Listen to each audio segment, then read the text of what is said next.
Hi, I'm Red Mom Caitlin. And I'm Blue Mom Shelley. Thanks for joining us for today's episode of the Red Mom, Blue Mom podcast. We're two moms with opposing political views who enjoy talking about politics, current events, and social issues. We believe in the importance of dialogue to help us learn from one another, especially when we have differences of opinion. Our goal isn't necessarily to agree, but where we disagree, to keep talking.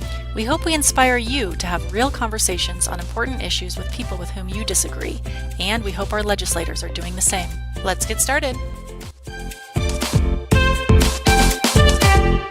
Hi everyone, thanks for joining us on today's episode. Before we get started, listeners, I just have to share with you, if you are a regular listener to the podcast, you know that Shelley and I, despite our best efforts, have sometimes struggled with audio issues on the podcast.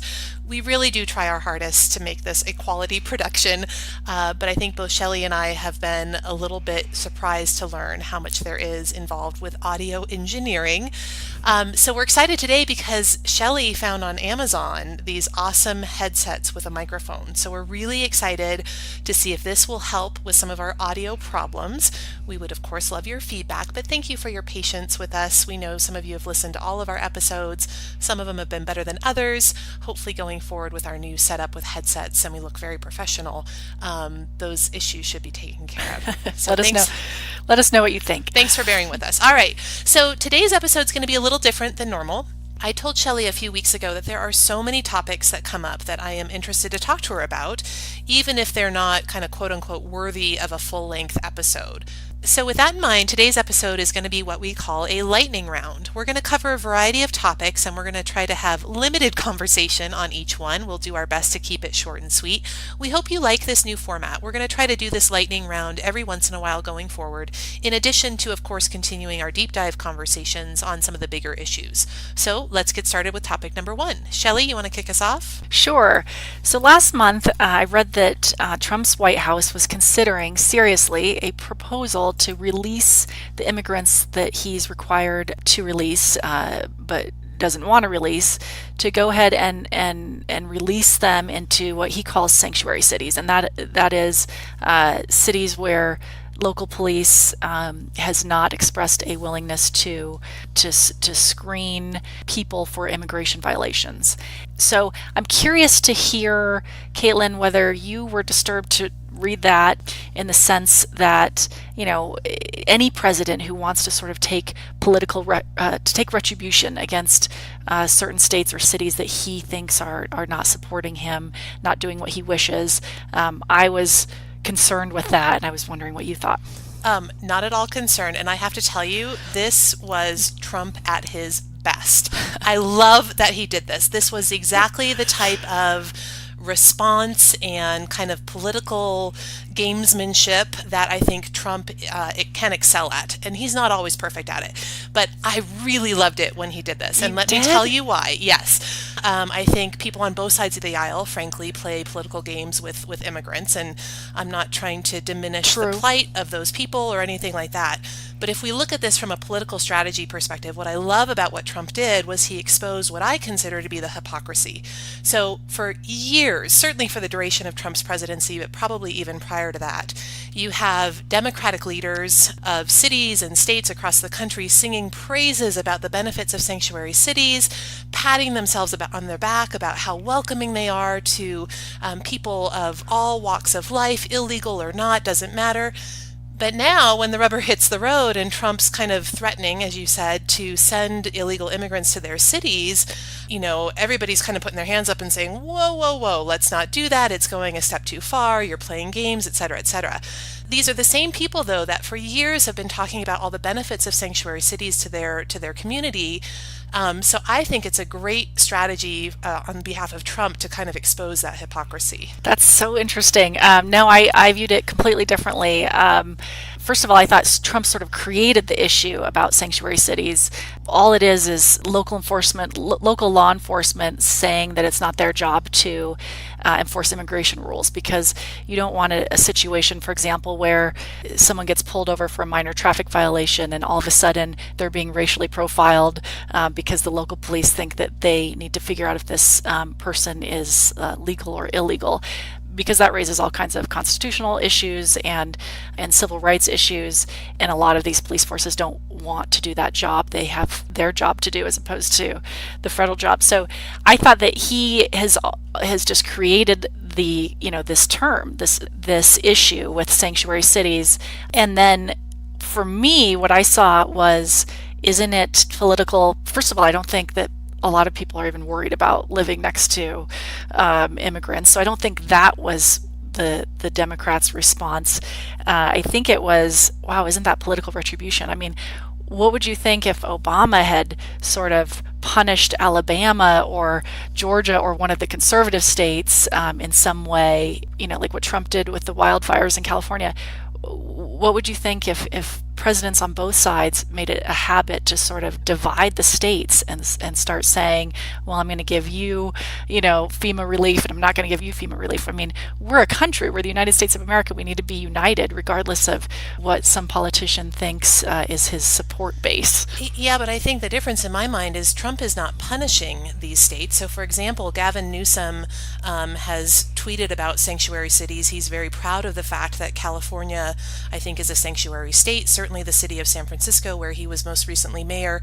He's tweeted before all of these benefits of sanctuary cities, including fewer crimes committed, higher median household incomes, lower poverty rates, lower unemployment rates, stating things like these sanctuary city policies keep us safe, the poverty rate is lower, et cetera, et cetera. So if he believes that, if he thinks that having all of these illegal immigrants in his city as a sanctuary city or a sanctuary state, whatever the case may be, that's a huge benefit, right? That should not be a punishment from Trump. I would say a Gavin Newsom of the world should welcome that, right? He's been talking the talk for years about how wonderful this policy is, but now when the rubber's hitting the road and Trump's actually threatening to do it, and I don't think he's going to do it, by the way, pragmatically, I think it's a terrible thing to do, because you release obviously these undocumented illegal immigrants into the country.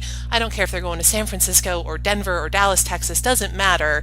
You obviously lose control over monitoring where they are and where they go. So pragmatically, I don't like this solution. But from a political strategy perspective, I love it for those reasons. And I think Trump is really holding the Gavin Newsoms of the world, their feet to the fire to say, hey, you've wanted this for many years, and now I'm giving it to you. It's not a punishment. It's not retribution. And now you're saying, no, thank you. So I think that's really interesting. Okay, so you didn't see it as retribution. Mm-hmm. Okay. Well, what did you think about Trump's other recent comment, or I should say joke and laughter with respect to migrants? We've talked in our episode about migration, we've talked about white nationalism and this language that he uses that bothers me about the invasion, which I think is designed to invoke fear, follows this sort of racist white nationalist rise in Europe, and it was the language cited by the New Zealand mass shooter and other white supremacists. They have to defend themselves against this invasion. So Trump is at a rally recently, and he says, you can't use weapons. Our brave border patrol agents don't use weapons. They can't do that. And he says, so what are you going to do when the migrants are coming? And someone in the crowd yells, shoot them. And Trump supporters cheer and rally around that, and he laughs, merely makes a joke about the ability to get away with saying that in the panhandle. So I was curious to see if you were offended by that. He's joking about shooting potentially asylum seekers. Yeah, I mean, I'm sure our liberal listeners aren't going to love this, but honestly, it didn't bother me that much. Did I love it? No. Is it another example of something that I think Trump says spontaneously off the cuff that I really wish he wasn't responding that way? I wish he would respond in a more, civilized manner, empathetic manner, what have you. So did I like the way that he phrased it? No. But at the same time, it was obviously a joke, granted a joke in very poor taste, but I don't think there's any reasonable person that would say, oh, Trump really believes in shooting migrants. I mean, it was clearly a joke, tasteless joke to be sure, but he was just kind of responding to an off-color joke that someone shouted out as a rally. He certainly didn't plan for that to happen. So it didn't bother me too much, and I will say I wish that for all of the outrage that's happened over Trump's response, and it's not a huge news story, but it certainly made the news. I wish there was that much outrage for American citizens that have been killed by illegals, because I feel like it's sometimes a little bit disproportionate. Well, you and I have talked about that. There are very, very few American citizens who get killed by illegals. It's a problem. It's a fear that Trump has created. But It's a fear, except for the people that have been killed by illegal immigrants, right? I mean, there are examples where that has happened. Agreed well, that it's not a ton. there's data We've that talked shows that illegal immigrants commit less crime than Americans. So which goes back to the point, then folks who have sanctuary cities should be welcoming these illegal and I think immigrants they into their would. I community. think they were worried about the retribution. But on the shooting migrants comment, it didn't worry me so much that Trump said something outrageous.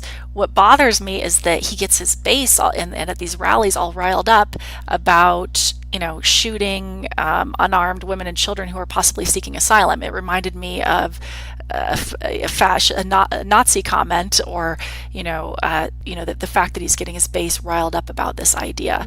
That's what bothers me, not so much Trump and whether he would personally do that. Yeah, I think it's a stretch. Again, I am part of the I am part of the Trump base, right? So, and I'm not saying I'm representative of everybody, but I don't know. I don't think it's quite that serious or quite that inflammatory, perhaps, as you do. But I don't think you would have laughed or cheered at that if you were at that rally. No, I would hope not. Again, I don't think it's Right. an appropriate thing to say, but I also, in the context of everything going on in the world, and an off-color joke made at a rally where Trump was on stage and had to kind of react real time. Do I wish he would have reacted differently? Sure, but he didn't, and it is what it is. It's another example of where Trump kind of responds in a way that I wish he would have done a little bit differently. All right, so let's move on to our next topic. So, everybody's favorite socialist, Bernie Sanders, Democratic candidate for president, was in the news recently. There was a CNN town hall back in April, and Bernie was asked whether or not he thought felons should be allowed to vote while they're incarcerated, not just after their release, but actually while they're incarcerated, while they're in jail. The example that was brought up specifically was the guy who's in jail for the 2013 Boston Marathon bombing. That was the example that was specifically used. And Bernie's response was this. He said, quote, "Yes, even for terrible people, because once you start chipping away and you say, well, that guy committed a terrible crime, not going to let him vote. Well, that person did that, not going to let that person vote. You're running down a slippery slope." So I'm interested, Shelley, to see what you think about Bernie's thought about allowing incarcerated felons the right to vote. I don't necessarily agree with Bernie about incarcerated felons, although one of his points was on the right, they used the example of the Boston Marathon bomber. No one hates anyone more than we hate him, whereas there's millions of people in prison who maybe committed a minor crime and then are deprived of the right to vote for a long time. The problem is with, he came out and said he thinks both during prison and after prison, and then I think it was the other presidential candidate, Pete Buttigieg, who came out and said he disagrees with Bernie on the issue during prison, but after prison he feels strongly that felons should get back their right to vote. And I agree with him, and I think that's an important point. And the history on this is that after the Civil War, there was a series of laws that were designed to put people of color in jail for sort of randomly crimes, finding unfair reasons to put people in jail, crimes that hadn't been on the books. And you had Jim Crow laws, and you had a use now of free labor in prisons. And then over time you had, even after the civil rights movement, you had some laws that were very, very tough on crime and minor drug offenses. And then you had sort of a mass privatization of prisons, and this history growing to a mass incarceration of a lot of people. We've got something like 22% of the world's prisoners, even though we only have 4% of the world's population. So we've got this mass incarceration issue in the United States. And who's incarcerated? Well, something like 90% people who would vote Democrat or Independent, and only 10% people who would vote Republican. And so this idea of disenfranchising people in prison and then after prison for life, depending on what state you're in, and it's very hard in some states to get back your voting rights, that's a problem, because you're disenfranchising a whole bunch of people and they happen to all be, in the other party, voting for the other party. So I think that's where the problem is, and that's what Bernie is speaking to.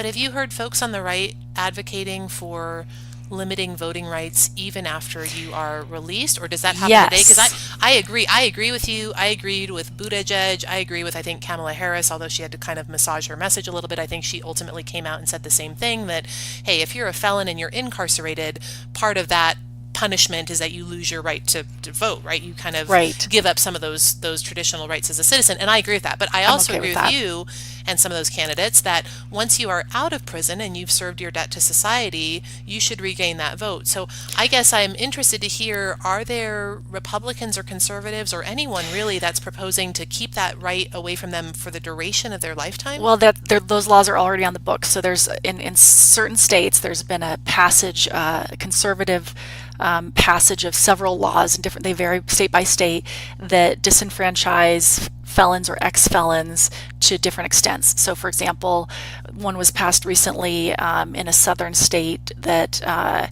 would only allow ex-convicts to get back their rights after they pay for a bunch of fines that people can't pay. So you could go forever. Or there's an application process in other states Oh, that see, I didn't know that. is very tedious. And so there are all these different disenfranchisement laws. And as a federal, I would think the federal position should be no. It's a right to vote. It's a constitutional right to vote. You get it back when you're out of prison, because it really affects people of color. I think I read something like 1 in 9 African American children has a parent in prison, and so you're disenfranchising this entire class of people, and that's where the problem lies. So I think the Democrats have a point with making sure that at least ex-felons can vote. Here's another topic that was in the news recently, and I'm curious to hear whether this bothered you, Caitlin, as much as it did me. So, and this has been in the news for the last several years, but apparently this year 60 of America's largest companies were reported not to have paid any tax whatsoever and received billions of dollars in refunds. So Amazon was in the news. They had $11.2 billion in profit, paid no tax, received a refund. I'm wondering if this is, I see this as a huge issue. In fact, I think some of these other issues that we talk about, and we talk about abortion, we talk about different, different issues. I think all of those are distractions from one of the real problems in this country, which is this growing wealth inequity and fewer people controlling all of the wealth, and the overwhelming majority of Americans paying taxes, and then the largest profit earners, these large corporations, not paying any taxes at all. Were you concerned when you read that about Amazon? Well, no, because I think the statement that they don't pay any taxes is incorrect. So first of all, Amazon does pay taxes. They may not have paid a federal tax, but if you look at their financial statements in 2017, as an example, Amazon paid $1 billion in taxes, in income taxes, I should clarify. In 2018, the amount went up to almost $1.2 billion. So they do pay taxes, but they don't pay a federal or a quote-unquote corporate tax. But let's understand why. The reason why is that Amazon is taking advantage of various legal tax incentives, tax credits, and other things, which, by the way, it's not just Amazon. I know Amazon is often picked on, but as you just mentioned, there's 60 companies. For the benefit of our listeners, some of those other companies are also big names, right? We're talking about Netflix, we're talking about General Motors, JetBlue, IBM, lots of other kind of household brand names. They're not paying any federal taxes either, at least for the 2018 tax year was the research that I read. But again, let's talk about why, and then understand if maybe you're still as upset about it. So a couple of reasons why Amazon and those other companies are often not paying as much tax. The first is because they're getting a lot of tax credits for research and development. Now, you can argue whether or not they're getting too much or too little. Amazon is one of the top companies in the U.S. that got an R&D tax credit, even more so than Alphabet, which is the owner of Google. But the trade-off or the benefit, right, for I think you and me and consumers and business and enterprise and innovation in general is that Amazon, I think you would agree, is a very innovative company, right? So they're investing in R&D, but the result is they're delivering amazing products and goods and services as a result of that investment. The second piece for Amazon, and again some of these other companies, is that they are investing in property, plant, and equipment, right? They're investing in real estate. They're investing in job creation. And I think if you lived in Seattle or Luxembourg, where I lived when I was working for Amazon, it's hard not to see how much investment Amazon is making in those cities and all of the job creation, not only for Amazon, but kind of that halo effect that happens as well. Those cities enjoy a lot of benefits from big companies coming in. And then the last piece, which I don't know a lot about this, but this is what I had read on a Forbes article, was that there's some tax benefit for a big company like Amazon related to how they structure employee compensation, specifically around employee stock. And I don't know the specifics there, and I don't want to misspeak about that, but my understanding is that's part of it. So, the headline is sensational, right? That Amazon is not paying any tax, or really not paying any corporate tax, but it's because they're reinvesting that money in their operations. I don't think it's fair to have the option to reinvest in your company when we don't have the option to reinvest. Maybe you want to reinvest in your household versus pay your federal income taxes. So I don't know why corporations would have that opportunity more than the rest of the Americans who are supporting them. But you're not creating any jobs in your household. You're not investing in real estate. You're not investing in the growth of a city, right? Right, but what they're doing is what they're doing with these tax breaks is paying their executives more and having more and more profit. I mean, I'm not persuaded by some of what you described as the reasons. These are various, what could be described as tax loopholes. I see them as subsidies for corporations. Some people refer to that as corporate welfare. Why would we, as taxpayers, the rest of Americans, be funding Amazon's research and development when they are profiting from their own, they're going to have the better technology they can have, the more research, the more development they can do, then the more profit they're going to make. That's the private. If we're a fan of the private market, then let the private market decide whether they should do more research and development. We shouldn't be subsidizing that. They can do that in order to increase their own profits. Similarly with depreciating expenses, it's just another tax law that benefits them and doesn't benefit ordinary Americans. The stock options too. That's just a sort of loophole that results in avoidance of major tax for no reason. And so I think each of the different deductions and reasons why they're paying no income tax, no, that doesn't make me less offended by it. It makes me more, because I see that all of those things are written into the tax code to allow that corporation to make that much profit without paying taxes, and that means the rest of us have to make up for it. We have to support the federal government without the help of massive profit earning corporations like Amazon. Yeah, I just look at it differently. I think, the impact that an Amazon or a Netflix or a General Motors or an IBM or whomever, their impact on society, the good that they're doing for society around job creation, innovation, investment in cities, the halo effect that I referred to, et cetera, that far outweighs anything I could ever do at a household level. So it just doesn't bother me that Sure, much. But and again, they paying get taxes. They're just not paying that corporate tax. Right. Well, they which all of us are, the rest of us are, and they get to profit as a result of that benefit. And so do we as consumers, right? I mean, I think your we ability pay for it. We pay for. I agree, and they have expenses to run that business. I would say you have two options if you feel strongly about it, right? Number one, don't shop at Amazon. And number two, work to change the tax code. But I don't begrudge Amazon or Netflix for taking advantage of existing law. Oh, neither do I. And I use Amazon myself. And I commend them for being a profitable company. I just think that they should have to pay the same taxes that the rest of us pay, because the result when they're not is that you've got this decrease of the American middle class, and you have more wealth in the hands of fewer and fewer people, and that's one of our problems. We've got more and more people falling into poverty.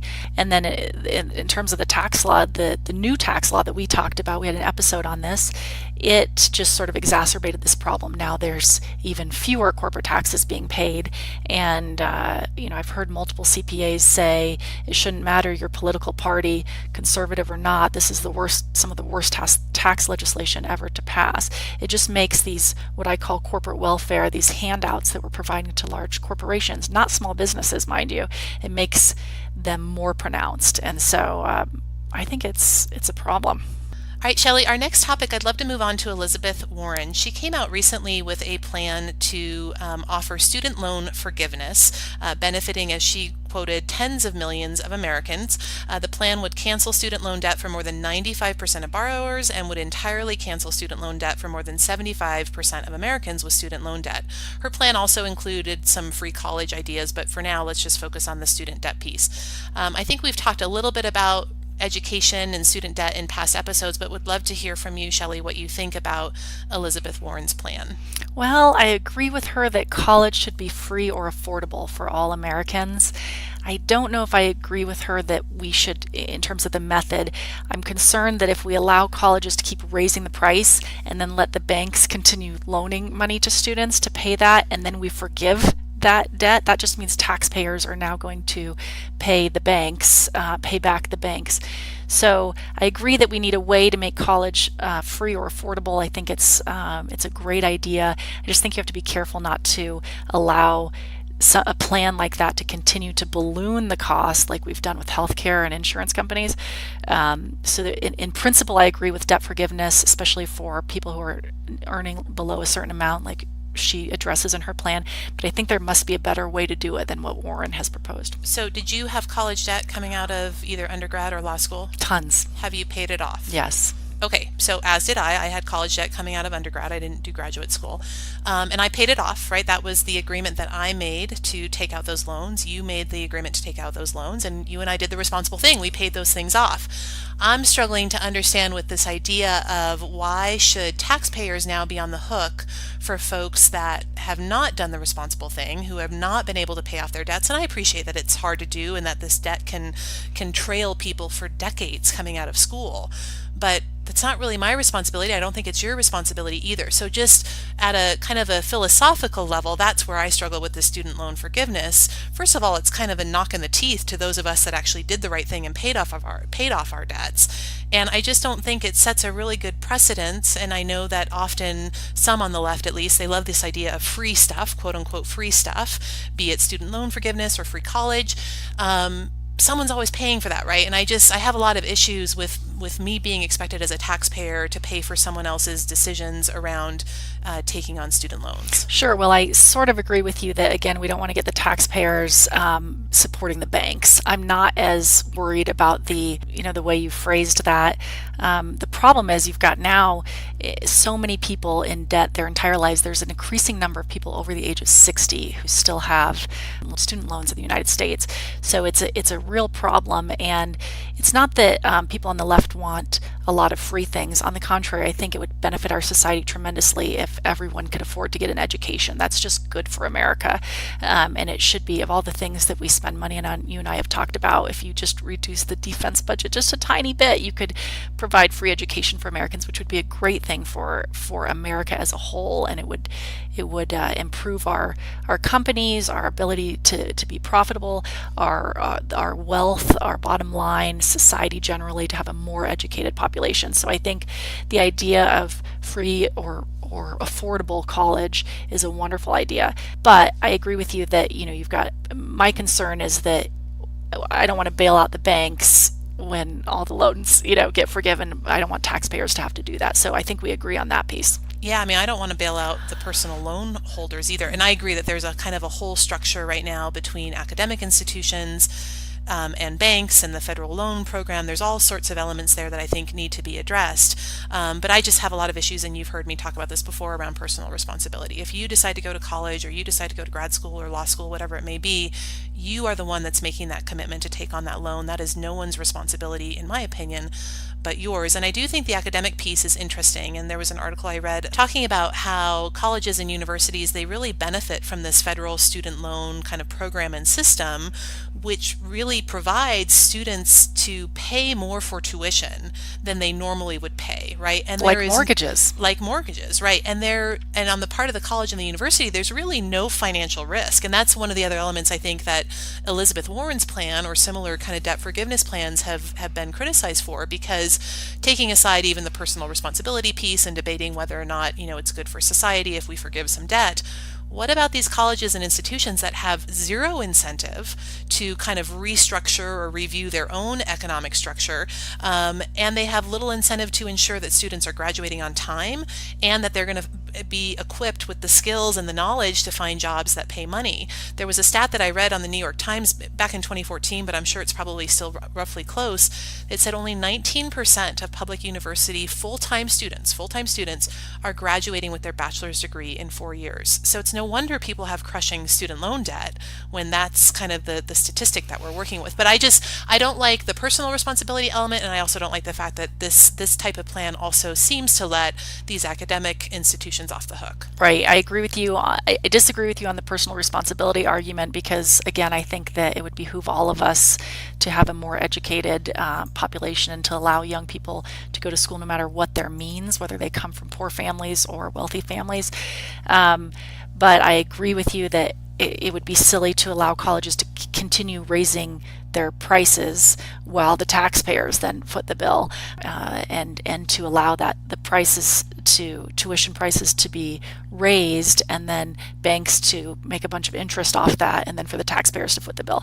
So I have a problem with that, and so that would have to be addressed. But there's other countries in the world where they have very, very high quality education like ours, and the government is involved and people get to go, at least sometimes based on merit, people get to go to school for free or little cost, and I think that's a great thing. Okay, Shelley, so our last topic today is AOC, Alexandria Ocasio-Cortez. My favorite. We talked a lot about AOC and her Green New Deal proposal that came out a couple months ago on a podcast that we did about climate change and the Green New Deal. But she's come out again in the news. She's often in the news, as everybody knows, talking about how the GOP has misinterpreted a quote or some talking points that she had given at the beginning of this year, where she made a comment in an interview around Martin Luther King Day at an event in New York, where she kind of made a comment, something about we have 12 years left before presumably the world's coming to an end. That's not exactly what she said. She was basically referring to a study from the IPCC which talked about how we have 12 years left to fix or to address climate change, not 12 years left on Earth. Some on the GOP, including myself, thought that originally she meant we had 12 years left on Earth, which obviously is a silly approach. But now she's claiming it was all a joke, and how lame those on the right are for taking her seriously when she said 12 years and kind of clarifying that she meant 12 years to fix it. That said, I would love to understand from you, Shelley, if you think, and I know AOC is a prominent voice on behalf of the left around climate change, do you think that these types of what I would consider a gaffe, maybe not being as clear in some of her initial talking points, she subsequently clarified, do you think they diminish her credibility at all on this topic of climate change? No, I think the right and the right media is way too hard on her. She didn't say that the world is ending in 12 years. She is being asked to defend a statement. She has spoken repeatedly about that we have 12 years to cut emissions in half. And she speaks about her Green New Deal and why doing nothing is not a good option, which she's right about that. And you and I have an episode on AOC and the Green New Deal where we talk a lot about climate change. And we talk in that episode about the UN Intergovernmental Panel on Climate Change report that had come out, which is where this 12 years number came from. It's a multi-100-page report. A lot of scientists agree that if 97% of scientists agree. Well, some overwhelming majority of scientists agree. That's a joke, listeners, for those of you that haven't listened to our Green New Deal episode. Caitlin's skeptical of the science on this, but some overwhelming majority of scientists agree that if the Earth warms up another, say, 3 degrees Fahrenheit from where it is now, it would be bad for a number of reasons. And that's what this report is on. And the report has the scientific reasons why we are headed that way if we don't take action, and why in 12 years or so, if we don't take any action and the Earth warms up that much more, that it will be hard to reverse some of the negative effects that we're going to feel. The Earth is going to suffer by virtue of the change over time in the Earth's temperature. So she's right to make a call for action. She didn't make up this 12-year number. This is from a a very serious and reputable scientific report. I just think that Fox News and the conservative media were all over this, and they like to try to take her quotes out of context and tear them apart. And insist that she's making inaccurate statements. I agree that maybe she's not as polished as some of our older politicians. She's, 29, 30 years old, but I think she speaks generally well, and she's right on many points. And so I think they're too hard on her. I personally think AOC is God's gift to conservatism and the Republican effort, because I think she's an unserious or a not serious person. I think she regularly makes gaffes. I think she regularly misspeaks. I know you and I just disagree about her. I think she's great from that perspective. So I hope she stays front and center and shares her ideas all day long, because I don't think they make any sense. Oh, I think they're way too hard on her and take some of her words out of context. I think, like I say, she possibly could be more polished, but I think she actually just tries to sort of speak truth to power, and that's why she's very popular on the left. So, and I think the right just sees her as a threat, and they can't dislike her enough. Yeah, I think many of us on the right really love her for the reasons that I just outlined. And we'll see. I don't know if AOC is going to be long for Congress. I'll be interested to see if she gets elected for another term. I know there's already a lot of talk about primarying her in New York. So we'll see. I think even among her own party compatriots, like Nancy Pelosi, I know has been somewhat critical of AOC, perhaps even threatened within the party. Yeah. She's been very critical of Democrats and establishment Democrats on the issue of climate change. She says, there's been too much complacency with Democrats as well, that there needs to be more urgency. Yeah, no, she's been consistent on that for sure. I think she's consistently wrong, of course, and you and I disagree on that, but I do wonder if she's building bridges or making enemies even within her own party, and what that will mean for future election opportunities for her. Sure, and you're right to be concerned about that, because lots of politicians have gone the careful route to make sure they continue to get reelected and continue to have donors, and she's chosen to speak what she thinks is the truth instead of being so careful, and I think she should be commended for that as opposed to vilified for it. So, Shelley, thanks so much for doing our lightning round today. I love being able to talk about these, again, kind of smaller topics or updates to topics that perhaps we've covered in the past, things like immigration or the Green New Deal or any number of issues. I like this opportunity to circle back with you and talk about some of these things. There are a million other examples along the lines of what we already talked about today that hopefully we can cover in the future. But I love having just the opportunity to chat about these, kind of get your feedback, have a little bit of back and forth. As always, I appreciate your perspective. I agree. This is fun. And listeners, if you have any ideas what you want to hear us talk about, please email us at redmombluemompodcast@gmail.com. Thanks for listening, everybody. We'll talk to you soon.